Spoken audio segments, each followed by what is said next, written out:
It's going to be an interesting one. We are talking about applications in the cloud, and at the end of the day, that's the means to the end infrastructure. What we want are the software that we can run, and we're going to unpack today is how do you make that transition into the cloud? What should you be thinking about? Why should you do it? And joining us today to chat about this all the way from Ireland is Clare Hickie, the regional CIO for not just the EMEA region, but also Asia Pacific and Japan. I'm delighted to be here today and always appreciate the opportunity to introduce Workday, especially in today's world when organizations are just faced with a whole new set of challenges.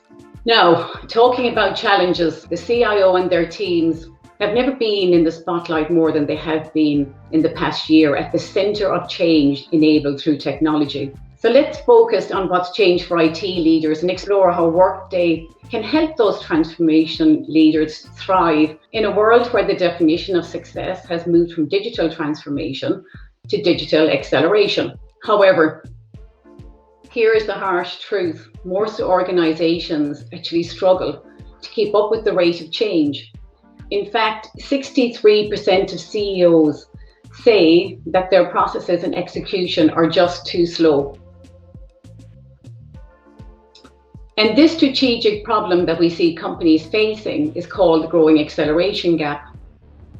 It is the gap between the pace of change that we're all experiencing and the ability for an organization to keep pace with it. So 80% of organizations say it takes too long to make decisions. 74% know reskilling is urgent, but only 10% are ready to act on it. 75% say that operational silos greatly hinder their speed, and 67% believe they will become irrelevant if they don't adapt.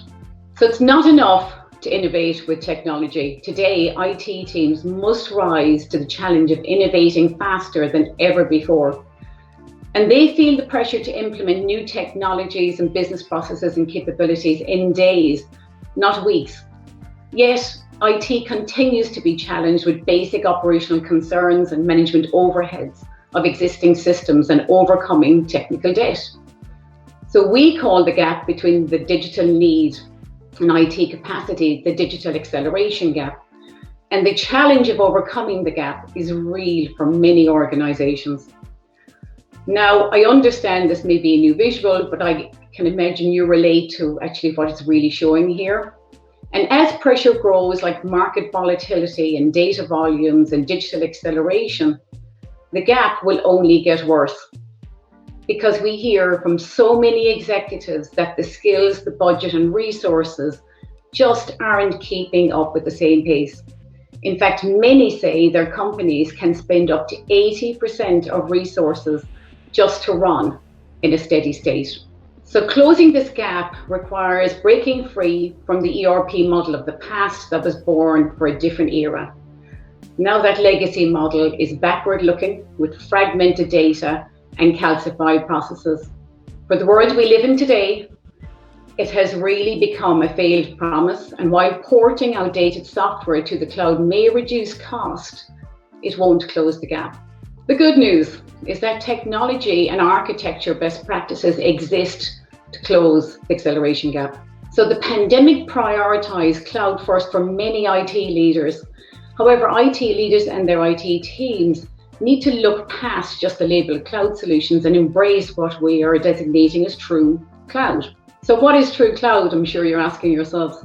It's when a solution embraces the full extent of cloud best practices, from implementation to service delivery to trust and security, customer support, and the continuous release of updates and innovation.